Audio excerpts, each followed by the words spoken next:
define your story beyond your life. Like the day they arrived. Hello, and welcome to Film Rant. Today we're talking about Lois Lane and Hawkeye's new movie Arrival, directed by Denis Villeneuve, whose back catalogue includes Sicario, which I loved, and the critically acclaimed Prisoners, so it's clear this guy can direct a good flick. The trailers really don't hype this film enough. I think it looked pretty boring. I went to see it purely because I got access to an early screening and was mildly interested in it due to the decent Rotten Tomatoes score it got, but man was I pleasantly surprised. There is an issue with the trailers where I think they shouldn't have revealed the alien ships or even anything alien at all, but that can't be helped now. This review will delve into spoiler territory, so don't continue on if you don't like those pesky things. Amy Adams plays linguistic professor Louise Banks, who is recruited to try and create a form of communication between humanity and a load of black Buzz Lightyears who may or may not come in peace. I thought Amy was fantastic in this movie. When the aliens introduced and she has to approach the ship, she visibly looks absolutely terrified. She successfully conveys this tragic character in the scenes when she's with her daughter, and she's just very engaging and a deep character who I love getting to know throughout the course of the movie. Adams is a fantastic actress, and it's a shame that the most exposure she gets is from those awful Zack Snyder Superman movies. Jeremy Renner plays theoretical physicist Ian Donnelly, who was recruited to, I don't know really, does he actually do anything in the movie except bone Amy Adams at the end? Oh yeah, he does that one thing where he deciphers that an alien symbol means time, but aside from those two things, Renner really doesn't even need to be present. The him boning Amy Adams and following a daughter plot element is sort of essential to the film's core, but it feels like the movie didn't really have a need for his character. I guess it could have just been some random Joe Dirt to father Amy Adams' kid, and it might not have been any different. But yeah, Renner is just very one-dimensional and unexplored. He's also meant to be a bit of a social outcast, which he explicitly says, yet the good-looking toned twat has more game than I'll ever have, and I wouldn't consider myself a social outcast. Because as you all know, I drown in pussy and am surrounded by loads of loyal and powerful friends, and that's why I spend my spare time making YouTube movie reviews for strangers to watch, comment on, and subscribe to make me feel like I have a purpose in the world. Yeah. Forrest Whitaker plays generic army guy. I'm not even going to say his name because he could literally be replaced by the Plank from Ed, Edd and Eddy instead of exactly the same character qualities. Generic army guy is wooden, one-dimensional and completely uninteresting, only there to advance the plot and to give Amy Adams the level of clearance she needs to do her job. Not knocking Whitaker here, dude's a great actor and he deserves to play much more interesting characters than this guy. So after this, I guess that makes Amy Adams the only interesting character in the movie, at least human character anyway. The aliens are pretty rad. With regards to the script, I want to say how much I love the aliens introduction. I mentioned in the opening how I think there's an issue with the trailers and that they reveal the alien ships and the way aliens sort of look. The way this movie sets up the aliens is so well done. We see people crowded around TVs in the background watching the news as Amy Adams goes to class. Once in class we hear the buzz of her students' phones, at least what students are there since most of them are glued to the TV screens outside. She's then asked to put on a news channel, and instead of cutting to the news reports that are showing the alien crafts, they instead remain on Amy Adams and her students' reaction. Then this big alarm comes blaring through the campus and then we see everyone evacuate in droves. It just came across as this absolutely monumental and terrifying event. It played out in a very realistic manner. If alien ships descended and just parked their arse in the sky, I think this is how shit would go down initially. It's nothing new, this sort of setup has been done in zombie and monster movies before, but since this movie doesn't come across like an alien invasion film, it was a surprisingly perilous introduction to the aliens. The only downfall is that I already knew what the ships looked like because of the trailers. It would have been more suspenseful if I didn't know what they looked like or how big they were, but still, it was a very cool way to introduce the aliens. One of the main stages of the plot revolves around Amy Adams developing a method of communication with the aliens. She decides that she wants to try and teach them our language, and in exchange they'll give her the equivalent in their language. The movie focuses on the difficulty of performing such a task for its opening hour or so. A lot of the dialogue is centered around asking her how she's going to do it, her struggling to do it, and then her and Renner trying to work out what the alien words mean. This was a particularly interesting plot element to me because I occasionally have the odd thought, such as when I'm having a shit for example, about things I wouldn't normally think about. One of those things is how language is translated between different cultures. I always assumed that it would be done by two people getting in a room and one guy points at a dog and says Lindsay Lohan, then the Chinese or French or Scouser says whatever it is in their language. They work at this for a while and then start working out semantics. But the crux of this revolves around physical interaction. There's that thing that says something like 80% of your communication is non-verbal, so humans have this great way of talking to each other without actually speaking. I suppose language would have been interpreted differently when it comes to hieroglyphics and shit like that, but then again, a lot of those are actual drawings of what they are trying to depict. Anyway, I'll get to my point. Amy Adams teaches the aliens our words by writing them down, saying them out loud, and then pointing to whatever it is she's referring to.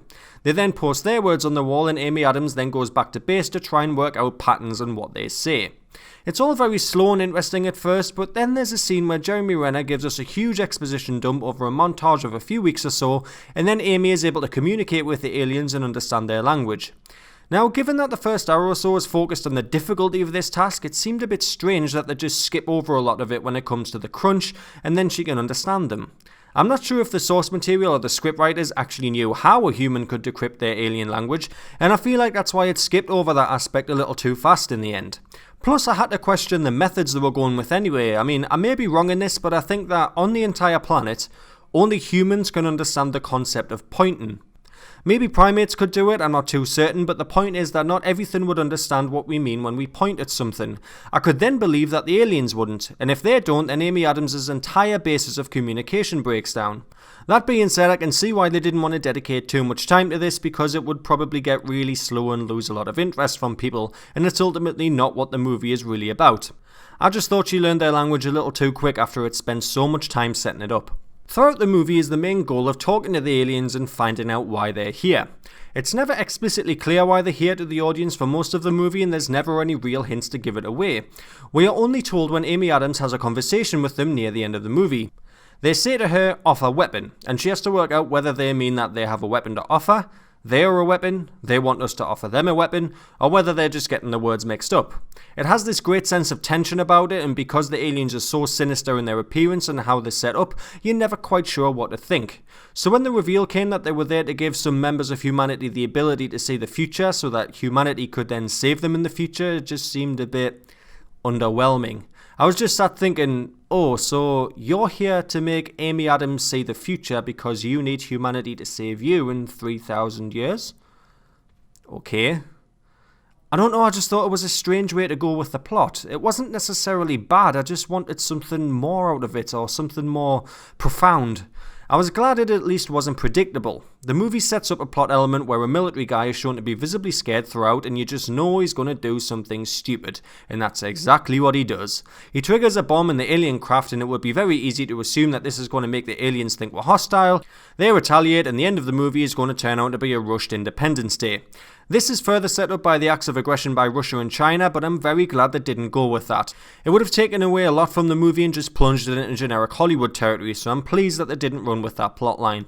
There's a spectacular twist in the movie that is pulled off so well I didn't notice it until near the very end of the movie. The movie begins with Amy Adams and her daughter having some fun mother-child times, and it shows the daughter growing up, getting ill, and eventually dying. Sort of like the beginning of Up, but I was much more masculine about it this time, and I didn't cry like a little bitch. The main story then comes into action. I was sat thinking, what the fuck was that intro about? After she exposes herself to the alien ship's atmosphere, Amy Adams begins to have flashbacks of her daughter. Again, I was still wondering what the hell this was all about. Then she talks to her daughter in one of the flashbacks about her dad, whose description is very similar to Jeremy Renner's character, and I was starting to make that connection, but couldn't see how it fit into the story. Once the movie tells us that Amy Adams has the ability to see into the future, we get the revelation that she hasn't had the daughter yet, and what she's seeing aren't flashbacks at all, but more flash forwards. This bait and switch works so well because it uses narrative structure against itself.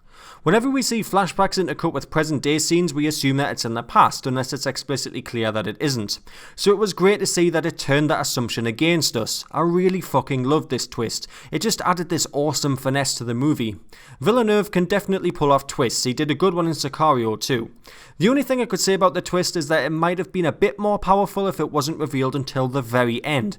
There's a lovely scene where Jeremy Renner is giving this big speech with this swelling orchestra in the background, and it plays out his and Amy Adams' life together.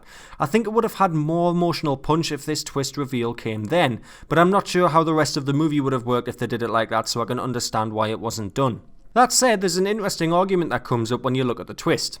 There's nothing in the movie that suggests that the daughter is important to the aliens' plan.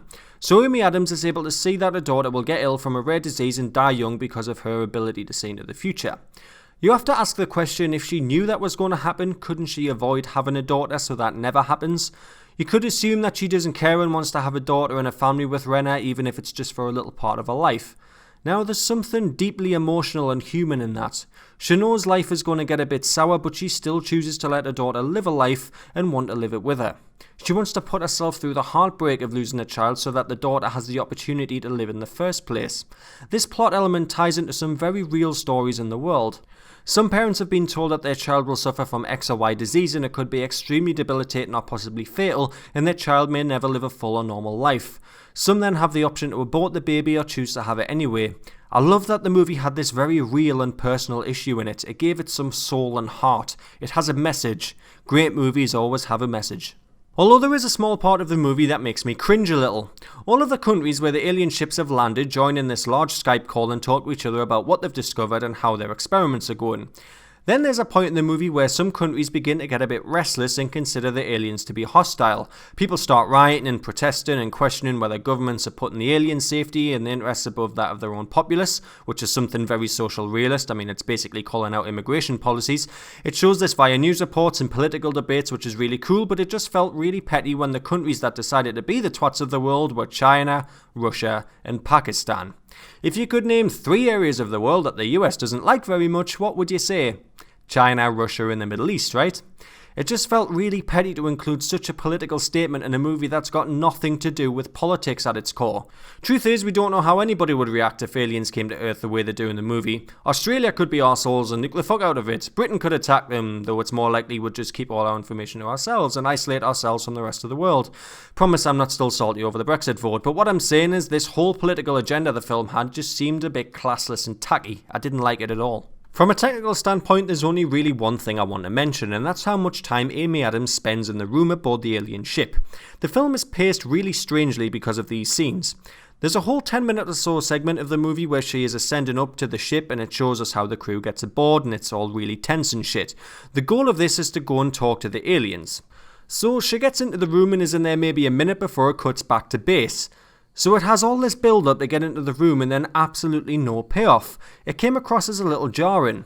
Then there's various points in the movie where she's working something out, like an alien word or something. She goes back to base and Forrest Whitaker asks her to get more information on it. The movie comes across like she only spends maybe 5 minutes at a time aboard the ship. But then there's a scene where her and Renna come out of the ship and then decide to go back in. It just seems like the movie is inconsistent with how its plot is structured from a logical point of view. She only seems to be in the room for 5 minutes when in reality she's probably in there for about an hour or so, but only comes out with one bit of information. It just doesn't seem to add up. Overall, Arrival is a great, tense movie that handles its aliens very well. It has a soulful and heartful story at its core and brings up a lot of issues around love, the perception of time, and real-world domestic problems. Its plot section around language translation and first contact is thoroughly engrossing. Amy Adams is a very interesting character and the movie just reeks of finesse and precision by the director. The twist works very well by using narrative tropes against us, and the only real criticism I have is its classless use of political agenda.